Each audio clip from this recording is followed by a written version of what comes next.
I started it because out of necessity. I started it because I had a college job paying me definitely minimum wage. I got into a motorcycle wreck, and I had a bum knee and a bum wrist and couldn't ride my motorcycle anymore. Couldn't tell my parents I even had a motorcycle because they didn't know I had one to begin with. And so, and obviously, and also my parents weren't in a position to be like, here, let's buy you a car. And so I went to the dingiest, dirtiest, saddest little used car dealership that absolutely did not have a website, even though the big, say the BMW dealership, right, the big dealerships had them. This little used car dealership did not have one. And so I could see that he needed help. And so I went to him and I said, I'll make you a website. And in exchange, you cut half the price of this car with an automatic transmission that doesn't require, my wrist.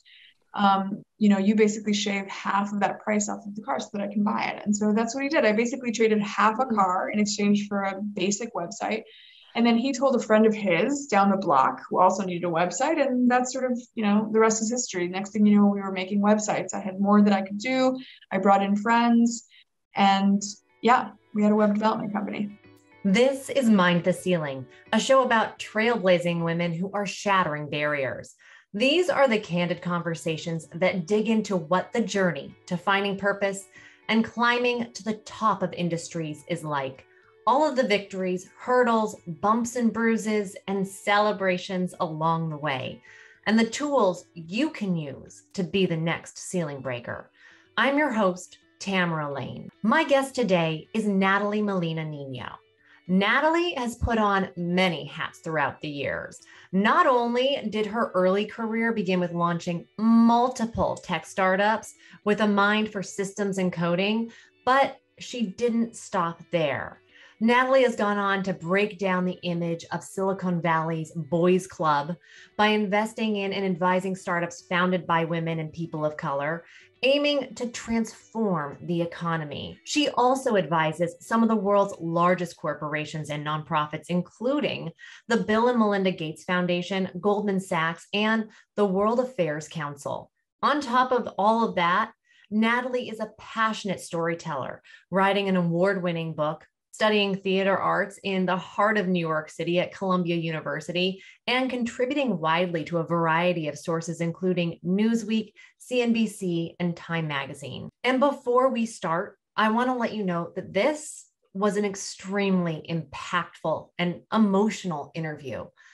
It was recorded on the day Derek Chauvin, the police officer responsible for George Floyd's death, was found guilty by a jury and convicted of murder. It was a historic moment, and the meaning and the reverberation of this could be felt in the interview.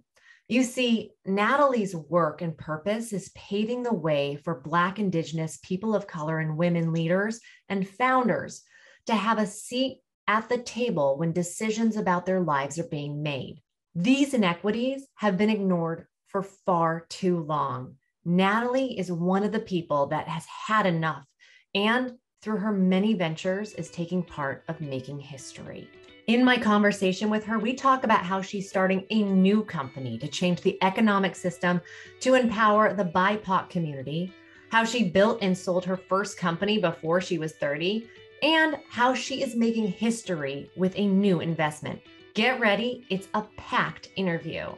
And this is how she describes her journey to finding purpose. I would say circuitous. Let's be real.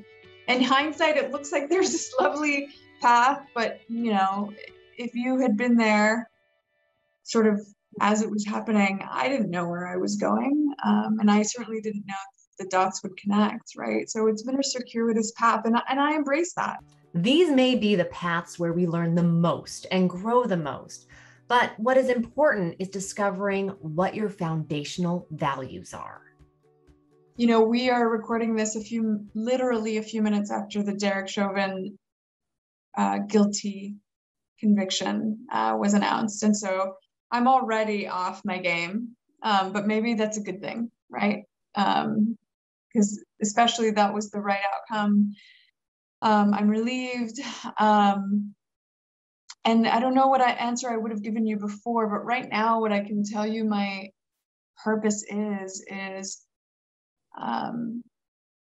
I think that even as a little girl, I had this very, very acute sense of what was fair.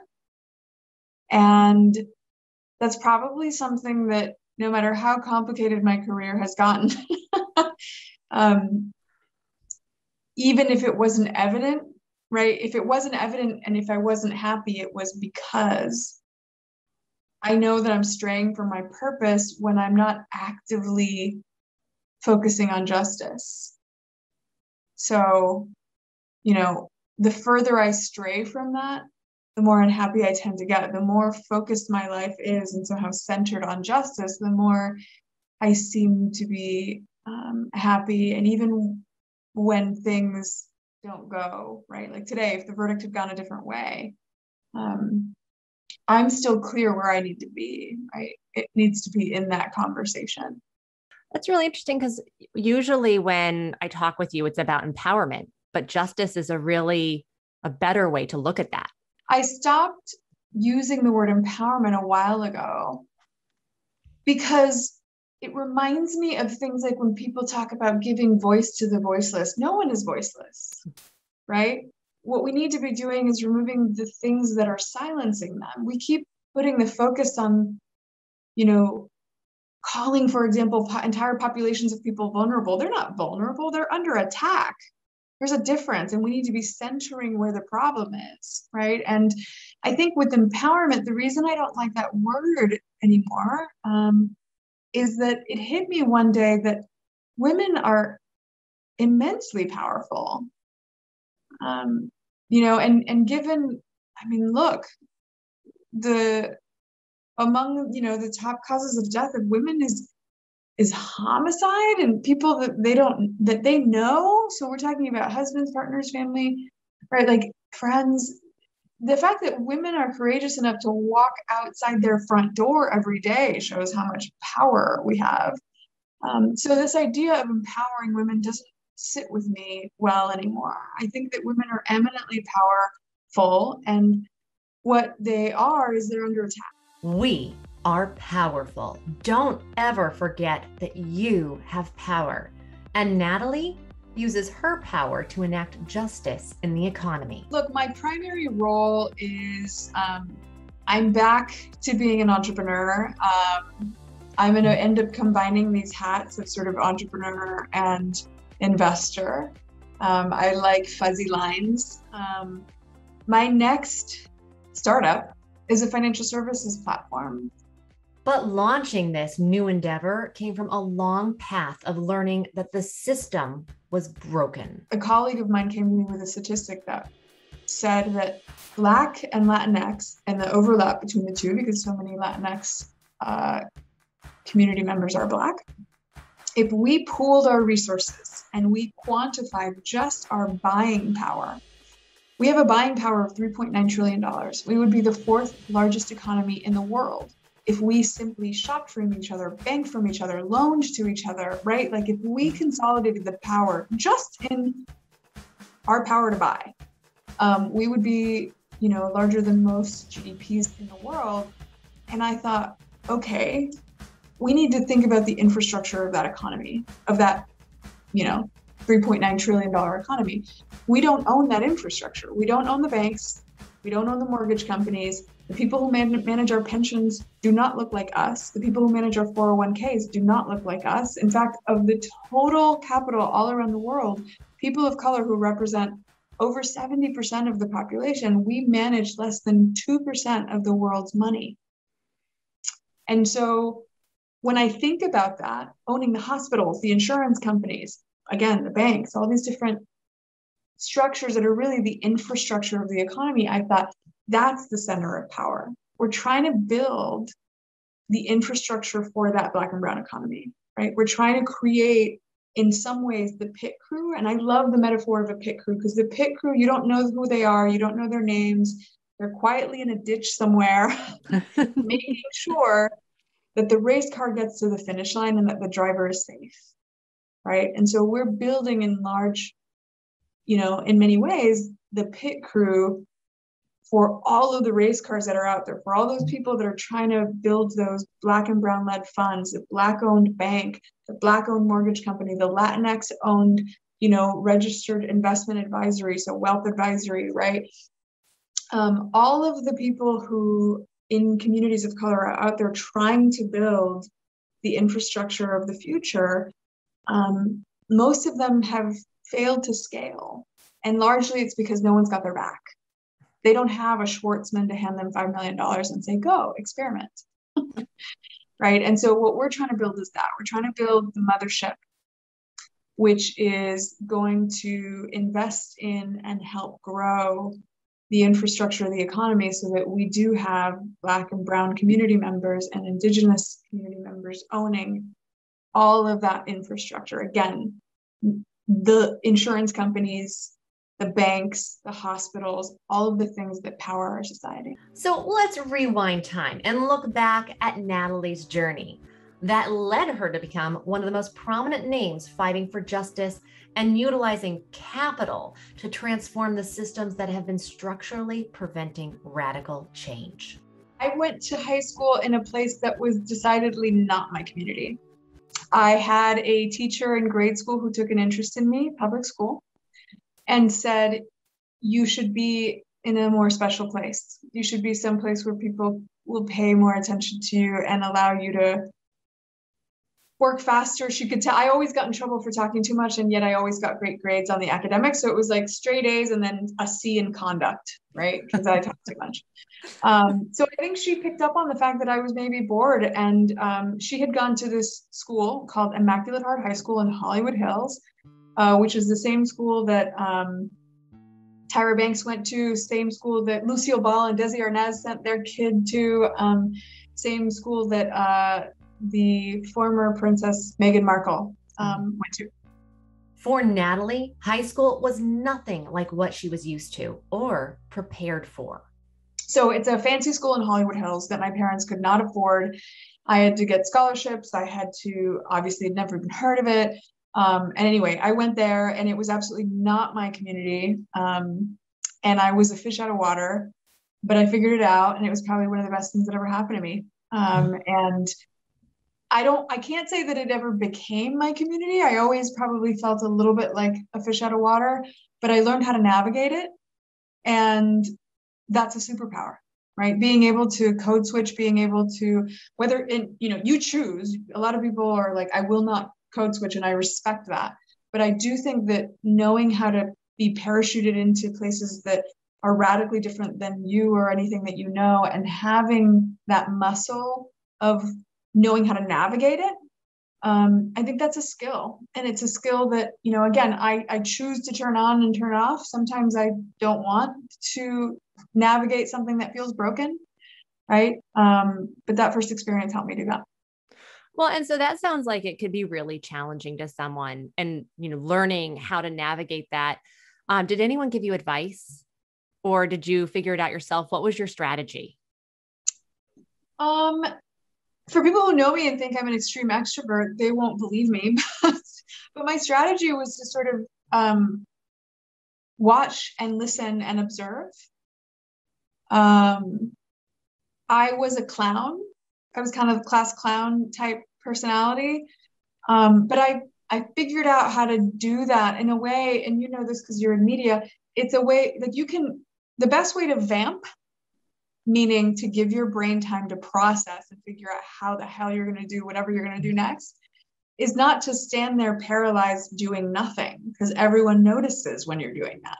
And now you stick out like a sore thumb, right? The best way to sort of hide in plain sight is to kind of be a clown, right? It's vamping in a way. And that's what I did. I spent a lot of time observing, watching, trying to understand the dynamics. And that's what ultimately helped me, I would say. Even after strengthening her ability to code switch, Nathalie didn't feel like she fit in the mold that was placed all around her. I remember being pleased that in the US, they chop off one of your two last names. Latin Americans typically use both mother and father. And in the US, they'll chop off the second one and make you use the first one. And I remember being relieved because a lot of the times people would mistake Molina for being Italian. And I remember going shopping to like fancy places with my mom. And I distinctly remember my mom, who raised me and my dad, both raised me in a no English allowed household, right? So we only spoke Spanish amongst ourselves. And yet when we were shopping at Nordstrom's, my mom would either whisper to me in Spanish so as not to kind of call attention to it, or she would speak to me in English, which was very unusual. We didn't speak together in English, right? And so there were these explicit and implicit, right, these sort of obvious and less obvious ways that I was constantly getting the message that while, yeah, we're proud about our culture and, you know, we can do that sort of within the confines of the four walls of our home, but out in the world, there was something to be ashamed of or something to hide or, you know, again, implicit or explicit, the message was there. And I think that there was a real push on my part to assimilate, right? And as a fair-skinned Latina, someone like me has a lot more luck at doing that, right? Can actually accomplish that if she really tries and wants to. And I think that was all rooted in, yeah, self-esteem, right? Feeling less than, feeling like there was something to be ashamed of.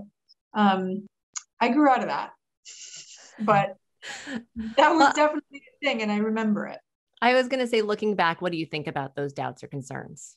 A group of people sit in a society and where their power is or isn't visible, I think has a lot to do with this. And so when I look back on that, I think how different it might have been to have grown up in a city like Miami, where maybe there are just as many Latinos, but they are in a radically different position in society, right? And so I look back at that and I think, you know, there's probably a little girl just like me living in Los Angeles, experiencing a lot of the same things that I was experiencing as a kid, and maybe not having the benefit that I had of a Spanish-only household, of a household that took me to Ecuador and took me to Colombia so that I could see what it was like to sort of, you know, be connected to my roots in that way. And I think, how do I address that? And again, my lever is, great, let's make sure that her and her community and her family and everyone around her are in a position of power in the economy so that she can more quickly and hopefully more obviously see what I came to see, which is that, you know, my culture is a big part of where my power is. Nathalie just couldn't wait to finish high school and head straight to college. I went to college a little bit early, and then, which I think was a mistake. I think, you know, gap years are amazing. I think that there is not only no shame, I think there should be pride in people going into college, having a better sense of what the hell they want, right? And I didn't. I was in a rush to go to college as quickly as possible. And then once I got there, I was like, what the hell am I doing? And I changed colleges, 4 or 5 times. And then when I finally got to grad school, I had studied engineering, and I wanted in grad school to study cartography because it was this strange combination of both what I thought felt like artistic design, sort of the creative side of things, but then using sort of my engineering skills, because at the time that I was starting to study cartography was when GPS, GIS was starting to become commercial. So these were now commercially viable products. And these departments in universities that used to focus on drafting maps in the old-fashioned sort of paper way were suddenly doing, you know, GPS satellite work.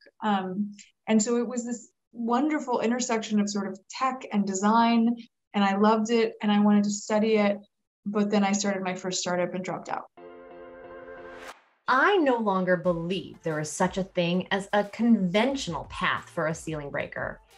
For Nathalie, dropping out was one of the best decisions. It allowed her to explore different paths that led her to where she is now.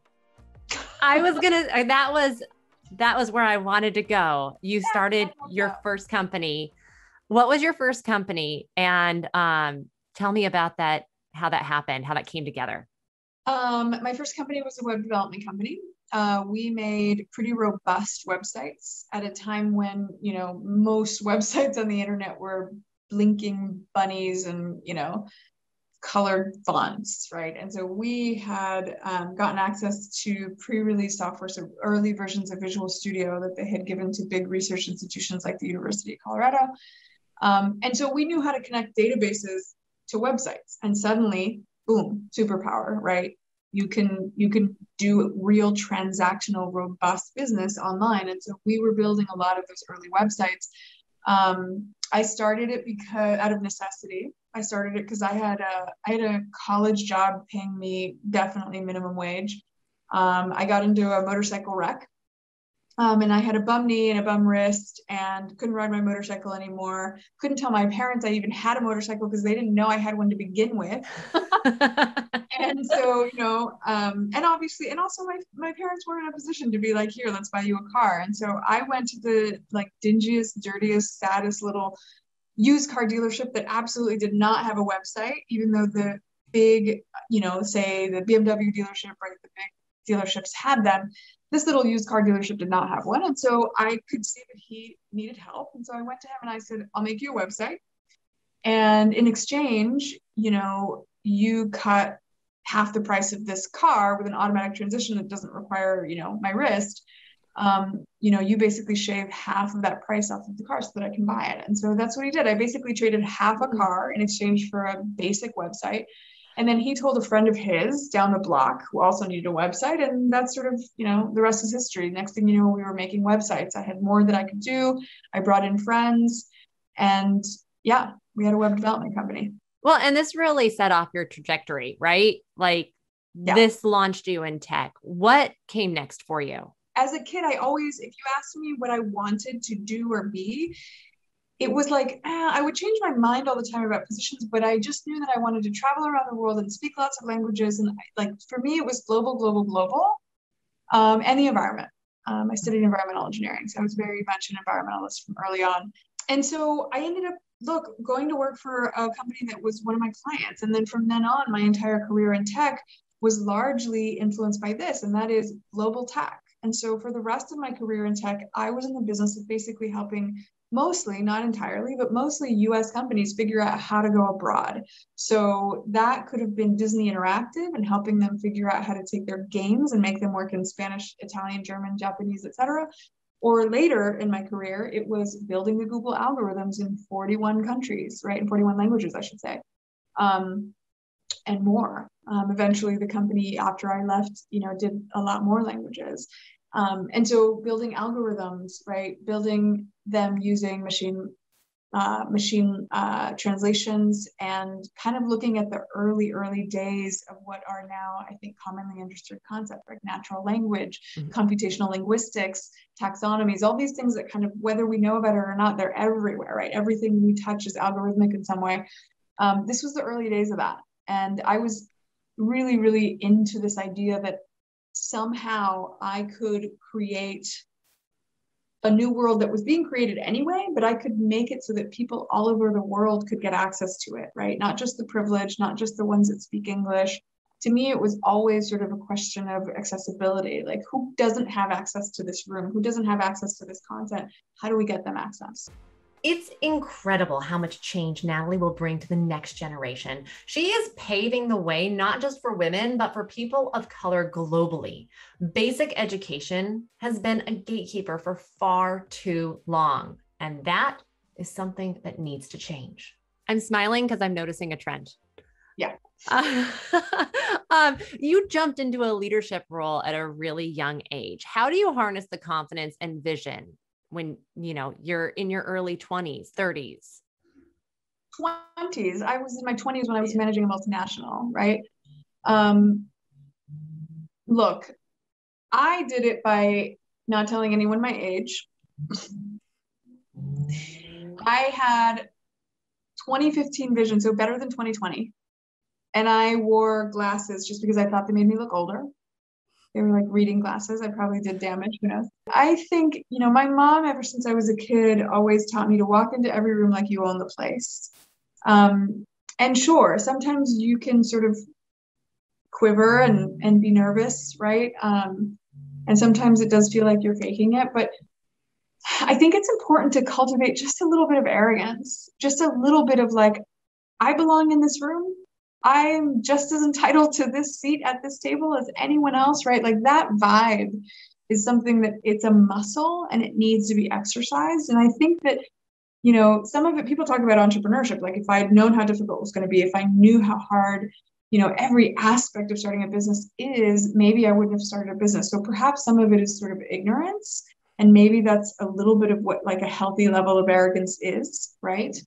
There's something about walking in, like, what you're doing, that inspires other people to feel like they can trust you, right?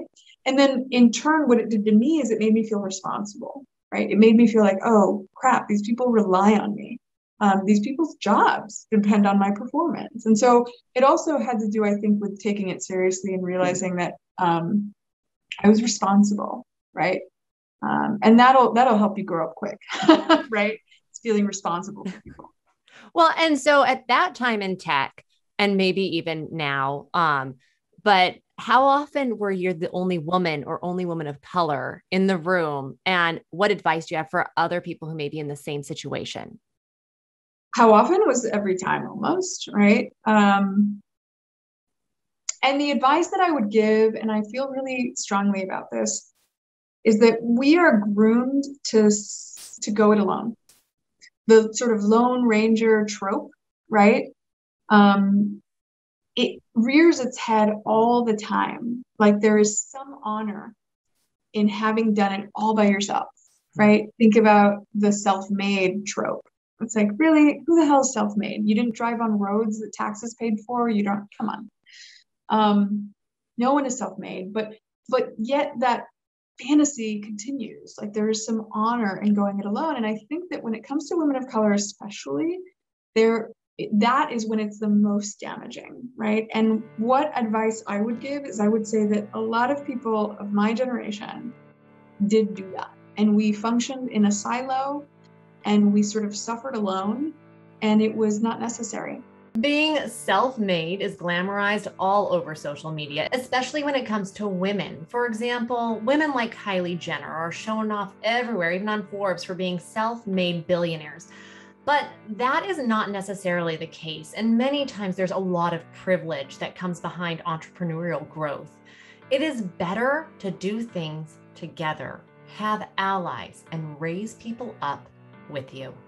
If I were to do it over again, I would have been more aware of who my allies were. I would have found other women, even if they weren't, and even if in my own company I was sort of the only one, I would find other founders in other industries, and I would have found community, and I would have realized what I didn't realize at the time, which was that I wasn't alone. And there were a lot of us going through really, really similar things. And had I known that there were others of us, I would have realized the power in numbers. And so I think building those coalitions, and I'm careful to say that this is not exactly my advice to next generation, because I'm watching the next generation and I'm seeing they already know this, right? They have figured out that there's power in numbers. What was your favorite part about building companies? And you're still doing it, so I shouldn't say was. What is your favorite part about building companies? I think my favorite part, look, I'm a recovering Catholic. My favorite part is, I think, rewriting the rules. My favorite part is like almost like a sweet vengeance, almost like, oh, really? Women can't be priests? Like, I mean, oh, really? Women can't run company? Like, there is maybe it's not healthy, but I have to say, there is a deep satisfaction for me in proving people who are not acting in good faith, proving them wrong. And I'm sure that there are other more honorable things that I could say that sound better on a podcast, but look, that's one of the sweetest things about this whole process is people saying you can't do this, and me getting together with a bunch of other like-minded people and saying, yeah, we can. Well, our motto here is unfiltered, unaltered, and undeterred. So that's what we always tell ourselves. I'm curious, just because you're on the other side of it now, did you ever have to fundraise for your companies? Oh yeah. And I'm going to have to fundraise for the next one. And so when you were doing that in your early days, how often did you hear no, and how did you handle that? I heard no all the time. And I wish I could tell you that I was one of those great people who understand that sales, every no gets you closer to the yes. Like these things are true, but I'm not a good sport. I am not a good person to say no to because I don't like it. It makes me mad. I get grumpy. No is usually a roadblock for many people, but in Nathalie's case, it was. I guess that's fuel, to think about, well, what about the pitch could have been different? What about the approach could have been different? Because a lot of the times, especially if you're a woman of color, there's nothing wrong with the pitch. There's nothing wrong with the idea. There's not a damn thing wrong with the business. It's the fact that you didn't get a warm intro. It's the fact that you don't kite surf with the bros. So had it come that exact same pitch from somebody else who looked different than you, who sits differently in the sort of, totem pole of power, then it might have gotten funded, right? And I knew that, right? And so it was interesting for me that I think it was about being discerning, understanding what feedback was interesting feedback to take in and what to filter out, because you know that it was biased and it was rooted in not a good place. So I guess, for me, it was about not liking no's and having that displeasure guide me to the yes, right? I'm all about shortcuts. As you know, the whole book Leapfrog should have been called Shortcuts. What is it? The World Economic Council says that women will get to gender parity in like just shy of 200 years. Yeah. We go at the rate that we're at. Like, no, incremental change is not what we can wait for. Following the rules, doing things step 1, step 2, step 3. We got to skip steps. We got to be impatient. So, it's not your typical advice for people who fundraise, but I don't believe in like have 1,000 meetings and then, you'll get no, I don't want to have 1,000 meetings. I want to have 5 or 10 meetings. I want to know why people said no. I want to fix whatever was broken. If they were what was broken, then I want to think about a different audience for what I'm pitching. And I want to fix it, and I want to fix it fast, because I'm not going to have 1,000 meetings just to get to my 30 yeses. I won't. And how did being in tech, starting in tech, shape your vision of the world?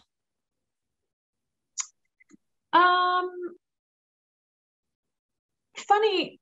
I think initially it made me think that there was this sort of new world that was special and unique, and we were just, such special snowflakes. And then over time, and look, even the last year, right, being on the phone with people who are about to lose their barbershop, their restaurant, right, their nail salons. Over time, I've come around and I've realized, no, it's not that different, right? A lot of the same things that I learned from my family who raised me in the sweatshops of Los Angeles, right? Initially, my grandmother was a seamstress in a sweatshop in LA. Like a lot of the sort of basic common sense things that I learned from them are kind of still at play, even in big businesses that seem to have absolutely nothing to do with those humble beginnings. Treat people with kindness, invest in, people over the long haul, think long-term, right? Thinking long-term might have been how my grandmother sort of brought us all from Ecuador, but it's also how Warren Buffett has been successful. Like a lot of these lessons translate, right? And so, I would say tech has its nuances. It's got its things that are very unique, and challenges, especially because tech is incredibly hostile to women, especially women of color. The numbers in tech are abysmal. We actually have half as many women graduating today with degrees in engineering than we did when I was starting. As progressive as we are getting in some cases, we are rather going back. In mainly male-dominated degrees, the pressure on women who enter those fields is higher. And in many cases, the toxic cultures, they get overwhelming, where women tend to drop out regardless of their grades. Paving the way for women in these industries may be difficult, but Nathalie is a prime example that we can push through it. And here at Mind the Ceiling, that is what we want to do. We want to highlight that you can do it. It may be a different type of journey, but it will be rewarding, because if you love something, go break through those ceilings and do it. But there's still work to be done. So we're going in the opposite direction, which is why the work of Girls Who Code, Kimberly Bryant from Black Girls Code, so many people that are out there trying, to insert and embed coding into the educational system. That work is so, so important, more today than ever before. You have a laser focus on your mission, I feel. How did you develop that? And once you talked to me about a manifesto. I did an exercise with a series of artists earlier in my career where I was mentoring artists and helping them understand that artists are entrepreneurs, right? And helping sort of them find their way there, right? And to see themselves as entrepreneurs and to learn some of these sort of tactical skills that you have to learn as a business owner to be successful. And one of the exercises that I did with a few artists that I ultimately do with myself is that instead of saying, I want to make this much money, I want to do that, sort of these tactical goals, I asked them to think about what it looks like if you have achieved the goals that you want to achieve. What does it look like when you wake up in the morning? Where are you? Are you in the middle of a large metropolitan area, or are you in a cabin in the woods somewhere? Do you have kids? Do you not have kids? Are you going straight into work? Are you working from home? Are you retired? Like what, and I really look at the feeling of success and I try to sort of get as real as I can, because then what happens is if I've imagined myself in a cabin in the woods and the business that I'm choosing to build is one that is going to require my stewardship and my constant attention to it, well, then I've just chosen a business or even just like a tactical sort of path that isn't compatible with that end goal feeling that I want to have, right? Whereas if my dream was, I want to wake up, I want to live in a skyscraper in a metropolitan area, I want to jog in Central Park, like, okay, so a lot of it has to do for me with how I wanted my life to look. And, even though that changes, the goalpost is always moving forward. Like when I think about what I wanted to do as a kid, I wanted to travel the world and learn lots of languages. Did that, right? But then found that it came with a lot of other stuff that I wasn't all that attracted to. All right, so then what's the next goal, right? And then I realized, because my life was very complicated, that I really loved simplicity and minimalistic living. In my service businesses, in order to get to $500 million of revenue, we had to have 5,000 employees in 30 plus countries around the world. And we had remote workers that were part-time workers, gig workers. We had like 70,000 of those. Like, think about the sheer magnitude of that operation. That was for $500 million of revenue. Whereas you've got 3 guys in private equity sitting in some office in New York City that manage billions of dollars. And they have a total infrastructure of 3 employees, a couple lawyers. Like, think about the overhead and involved in that. And I thought, oh, that's nice. Like, I actually like the idea of having potentially massive impact on the world, but not necessarily having thousands of employees. That's more conducive. And so I know that's different from mission, but I will say, like, very sort of self-centered, my mission has to ultimately make me happy. So it starts by sort of, how do I want my life to be, right? And then within the confines of that, what can I do? And so that's what led me to the idea that, okay, well, I can make a massive impact in investing. And because money powers the world, like it or not, what are the things that are ultimately broken with that, and how can I fix that, right? And so I suppose that it comes from a dual set of root things, right? One is sort of how I want to live and how I want my life to be qualitatively. And then 2, what are the problems that I want to solve? And how can I be best positioned to solve them? And there are lots and lots of ways of solving the injustices that I see in the world. But it became very clear to me that when I was looking at the problems that kept me up at night, the road always seemed to lead back to finance. Like, that seemed to be the root cause of all the problems that get my goat. When you hit a roadblock, instead of giving up, find another way to get through it. Nathalie was facing issues that led back to finance. Instead of giving up, she used her non-conventional skills to change her path. Well, and we talked about this from the beginning, that the path was, not a straight path. It winded. And you had a moment where you went kind of outside of what you're doing now. You went to Columbia and you studied playwriting, right? And storytelling. So tell me, like, why did you make that decision to go to Columbia? And then how did it lead to this aha moment of going back into finance? So look, at the time, and it's very easy to look back, and I've had people talk about my career and be like, it was so prescient of her. Like, you know, she understood that like storytelling was important for business. And then it's like, yes, but let's be honest, I was burnt out. I had been 14 years in a career in tech, and I just wanted to get the hell out of Dodge. And I tried to find some place that was as radically polar opposite to what I had experienced, right?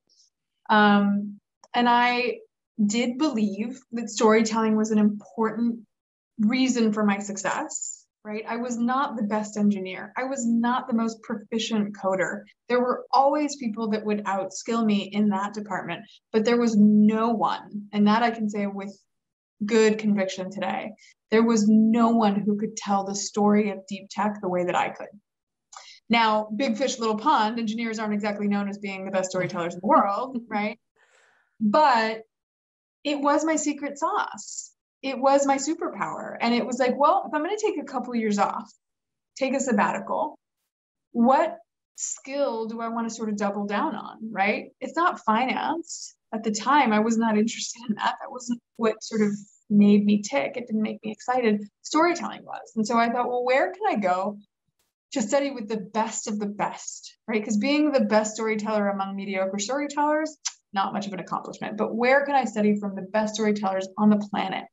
And I really came to the conclusion that it was theater, because I don't personally know who makes or breaks a movie, right?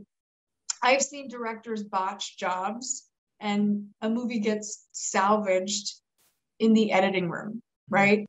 Or, you know, I've seen that, you know, actors play an amazing role, but ultimately the producer's vision may be contributed in some way. Rarely, it's usually about the people actually on the ground, but like, it's just unclear who's the one that did that. And so with me, theater was very clear. It's four walls and it's the playwright's words, and it either succeeds or it fails based on what the playwright has done. And so that's what I wanted to do. I wanted to sort of go as far away as possible from what I'd known. And then I wanted to cultivate a skill that had always sort of served me well, right? And hone it with people who knew about storytelling. And while I was at school studying playwriting, I met Catherine Colbert. And Catherine Colbert is the human rights attorney who went to the Supreme Court in 1992 and argued Planned Parenthood versus Casey, and is credited with saving Roe v. Wade in that case. Most people who have studied law since 1992 have probably studied this landmark case. And I credit her with teaching me how to be an activist, and more importantly, giving me this swift kick in the butt to say, you don't get to choose. You don't get to just be one thing. Like, it's fine. I get it. You're a tech entrepreneur, but you could be a tech entrepreneur and be an activist. In fact, you have to be. When you look at the condition of the tech sector, like, come on, you've got to be an activist. You've got to leave this place better than you found it. And so from her, I learned how to be an activist, and I learned that I didn't have to choose to be one or the other. And so that's really what ultimately led me to say, all right, well, I'm going to get back in the game. I'm not going to do it as a tech entrepreneur. I'm going to go where the seat of power is, and that is on the investing side. And so I'm kind of, just because I'm into this right now, calling it the second act. You jumped out there and you had kind of this aha moment. You left Columbia. And since then, and I have to read this because there's a lot, you've worked with so many influential organizations, including co-founding the entrepreneurship at Athena, Brava Investments. You've also advised organizations including Bill Gates and Melinda Gates Foundation and World Affairs Council and more. I could keep going. But what I'm really interested in is you're advising these organizations or running these organizations. What tools do you use to communicate your message effectively and inspire action? Giving people the feeling of being safe to be wrong and to make mistakes. But also challenging people. I mean, I will say, like, people who know me know it's not warm and fuzzy all the time. Like, I'm ambitious, and I'm ambitious on behalf of my community and on behalf of change, right? And so we work hard, we play hard. I only work with people that I love, which is lucky for me. And I know that not everybody has that luck. But it's something to aspire to no matter what, right? I aspired to it early in my career, and I'm glad that I'm here now. I don't know. It's been about that. It's been about that as the motivation. I don't know if I've answered your question. Times are changing and people are finally beginning to listen. Derek Chauvin's conviction is a step in the right direction, but more still needs to be done. What needs to happen? What are you working towards the system, changing? Activists, youth movements, so many people that are doing amazing work in the world are kind of doing a lot of this work for me, right? And I'm doing my best to support them and to be a part of it and to be a voice in that. But not accepting and cultivating a sense of hope in everyone is going to be key, because I think that the sort of systems that we're looking to change, they benefit from hopelessness, right? Like, why bother changing my bank account to a Black-owned bank? Why bother, going that extra mile and finding that realtor who's a person of color? The systems are going to be the way they're going to be, If I am a cop or I am a firefighter in Los Angeles, the firefighter and police union is made up of more than 60% people of color. And I guarantee you that more than 60% of the people managing their pension are not BIPOC. They're not, no. Right? And so it's kind of like you can fall into a place of complacency and just be like, well, that's just how it's always been, people, where the power sits. It doesn't sit with that. You can do that.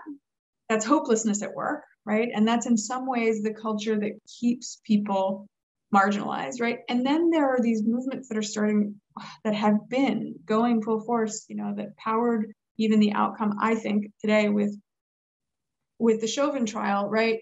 That have, I think, above all else, seeded hope in this idea that, like, maybe those cops and those firefighters can pick up the phone and call the people who manage their pension and say, why?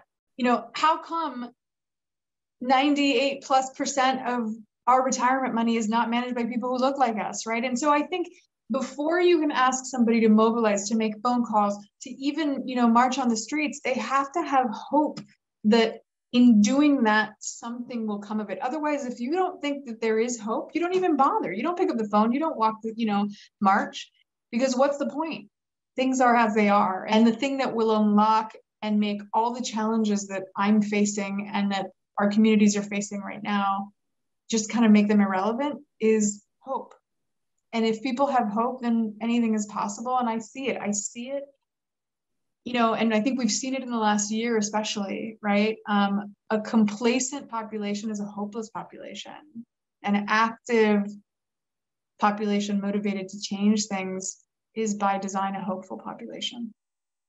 Now let's take a look at Nathalie's day-to-day life based upon the roles she takes on.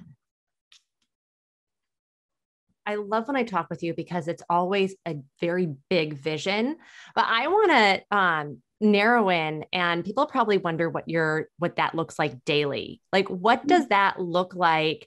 I see you on TV, I see you on panels, but I know there's so much more that goes into it. What is that role for someone who's curious about? What does it look like on a daily basis? Thank you. I don't reflect on that often. And I would say,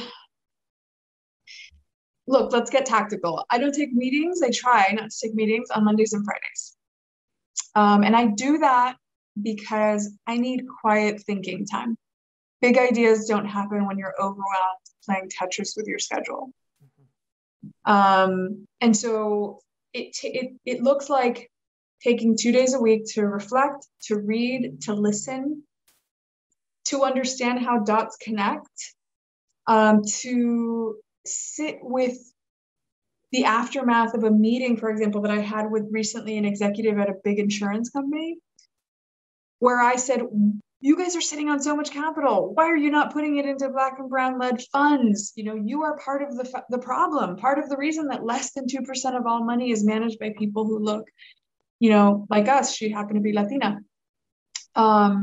And her response was something I wasn't expecting. Her response was, well, the ratings agencies are the ones who either slap us on the wrist when we're not investing according to them, right, in the best possible way, maximizing shareholder value. And they also reward us when we're doing the right thing. So recently, ESG, environmental, social, and governance, focused investing has become increasingly more, I would, popular feels like too strong of a word, but it's trendy. Yeah. And really they're only paying attention to the E. They're not paying attention to the S or the G, the social or the governance. And so because of that, now you've got these ratings agencies that are applauding, for example, the insurance companies when they do a good job at channeling capital towards E, towards the environmental side of things, right? And she's like, no one at these ratings agencies are rewarding us for improved diversity, for anything on the S, social, justice, governance, right? We're not incented to. And if we're not incented to do it, our teams aren't going to take those risks, and they will perceive them as risks, because the moment that they do something that's a little unorthodox, they will likely get a slap in the wrist from those same ratings agencies. And so what was interesting about that conversation, and why I would need like a quiet Monday to just think about it, is so that's a lever of power. That's an interesting initiative. Like, we could go and tell the insurance companies that they're doing the wrong thing, but where we really need to focus perhaps is, why don't we do some advocacy around these ratings agencies, the Standard & Poor's, right? These different organizations, and say, what are you looking at? And if you're not looking at something and measuring it, then it's not going to change and it's not going to improve. And so that's what it looks like in terms of quiet time to sort of process and strategize. The rest of the time, look, my Tuesday, Wednesday, Thursdays, and let's be honest, Saturdays and Sundays sometimes are lots and lots of conversations with, for example, up and coming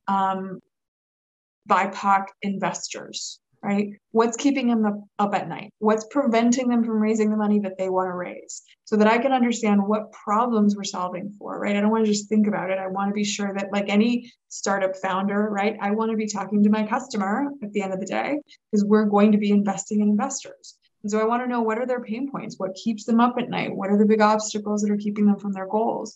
So I spend a lot of the time in meetings talking to BIPOC investors to understand them. I also spend time with investors who will either invest in my companies, who will invest in their funds, people like this insurance company, so big institutional ones, but also individuals, right? The individual high net worth family member, or the individual who is managing a family office for, say, one family or multiple families or a whole slew of families. Getting to know what keeps them up at night is also really interesting to me, right? Like, what sorts of things are you investing in? Why are you investing in those things? What are people selling you? What are the things that are resonating? And in some cases, because advocacy is personal. It comes in, as you said, on TV and on panels, but it also comes one-on-one. And so some of the times it's about sitting with an investor, one individual, and saying, I feel like you're doing it wrong. I feel like there's a blind spot. I feel like there's something you're missing here. Maybe you should think about it this way, right? So there's persuasion, even just on a one-on-one basis. And then I always, and my team knows this, there are two types of meetings that, no matter how busy I am and no matter how crowded the schedule is, always get priority.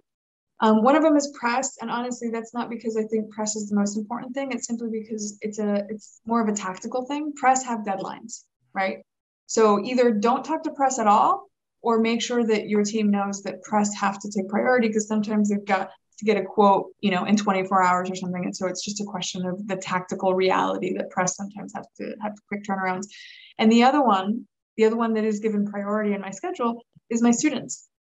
So if they were a former student of mine, if they have Barnard somewhere in their, profile on LinkedIn, if they went to my high school summer camp that I created, right, at Barnard, and now, here we are years later, and, they get in touch with me because they're writing a book, because they're starting a startup, because they're needing a recommendation letter for grad school or something like that. That is up there. Those are the two things that my team know. Nathalie will drop everything for these two things. And the first one, as I said, is tactical. The second one, I mean, technically it's also tactical, right? I would like to stay relevant. And like I said, I think about what old lady Nathalie is going to be thinking about it. I hope she's relevant. And part of how I stay relevant and I know what's going on is by investing in the future. And, you know, those young women, and yes, they are almost all young women. That's it, right? That's how I invest in the future in a very meaningful way, right? That has got a ripple effect that's far more powerful than writing a check. And these are my last rapid fire questions. Words can be so powerful. Is there a word that you've been called that you actually find to be one of your most powerful characteristics in life and career? I think the word misfit comes up a lot. It's come up a lot in my career. It's who I'm drawn to, misfits. These days, and I mean, I feel really lucky not going through high school with social media. But these days, young women have social media all around them. Cyberbullying is so prevalent. Were you ever bullied in high school or cyberbullied, and how do you deal with it? And maybe even just recently, like I was cyberbullied when I was on the news every night. I mean, look, I was going to say, being a woman alive today means you've probably been bullied for simply existing or speaking your mind. Yeah, it's pervasive. It's always there. I think you're right. It makes a difference having grown up with it or not having grown up with it. The way that I deal with it is my circle gets smaller and smaller the older I get. Knowing that my chosen family is there, that no matter what the outside world is sort of saying or doing, that there's always this nucleus that I can go back to, that are people that I trust, whose opinions I actually value versus the trolls on Twitter. Being rooted in that and being really intentional and explicit and making time for that, right? Just as it's important to pay my taxes, just as I want to take that doctor's appointment, you know, seriously, well, that lunch with my friend is really important because that time is how friendships are built, right? And so, yeah, that's it. If you could go back and tell yourself anything at 15, what would it be? You were right.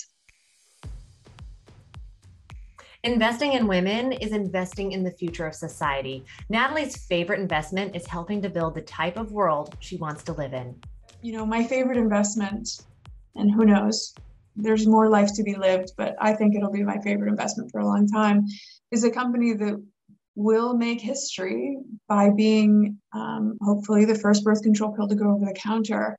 And I can't think of a sort of breaking of the ceiling, right, that is more powerful, at least in my lifetime, because the birth control pill was invented prior to me being born, than that one. Like if I'm lucky enough to be an old woman looking back on her life and we managed to take the birth control pill over the counter, not just in the US, but in other countries around the world where it's not available without a prescription, that is probably the single favorite one, right? Where if we accomplish that feat, a lot of other things kind of pale in comparison. And that is it. The unfiltered, undeterred journey of Nathalie Molina Niño, a passionate trailblazer changing the economy for good. And now it's time for the Mind the Ceiling Mindful Minute with Anika Udan, our podcast's associate producer and potentially your company's next CEO. Anika, take it away. I just wanted to say before I start that I really resonated with like almost everything that you said, because like as a first gen low income woman of color and a student at a place like Princeton, like I have felt that, and I was reflecting a lot just now. And Anika, I do want to say that I love that you said that, because I've had students who like are sitting next to people whose like grandfather's name is like on the building kind of thing, right? Which is kind of why I love entrepreneurship and I love my work, because I think that it doesn't matter who you are or where you came from. And I would argue that, you know, if you look at the results, immigrants are actually better at being entrepreneurs than anybody else. Like, we might not be or have these legacies that have names on the buildings of places like Princeton, but if we go back to our family, there is no doubt in my mind that you and most immigrants look back at parents, grandparents, and uncles and so many people before them, And we have a long lineage of entrepreneurship, like all of us do, which is what I love. I think that, it's important to know that, lineages come in different shapes and sizes, but like you can't beat immigrants for entrepreneurial roots. Exactly. Okay, I'm just gonna launch into these. They're very short answers, rapid fire. So to start off, what book changed your life or impacted you the most? Okay, I'm gonna geek out.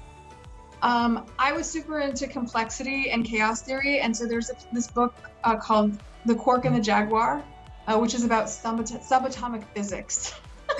And I know it sounds super geeky, but the reason for it is that it's about how everything is connected.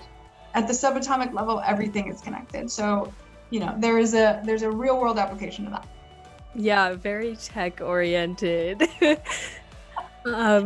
The next one is, who is your most influential role model? My grandmother. What you're saying about lineages, again, yeah.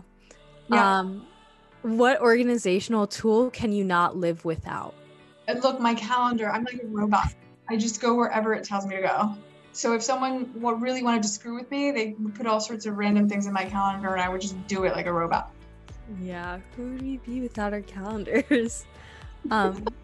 What do you do to find calm or to chill out, to relax? I walk my dogs. Really? Mm-hmm. Yeah, I tried to live without a dog for the last year and a half because my last dog passed away a little less than 2 years ago, and it wasn't good. So I recently adopted 2 dogs, and I have figured out that is my probably most effective form of communication of meditation is just putzing around with a couple of playful dogs. Yeah, definitely therapeutic.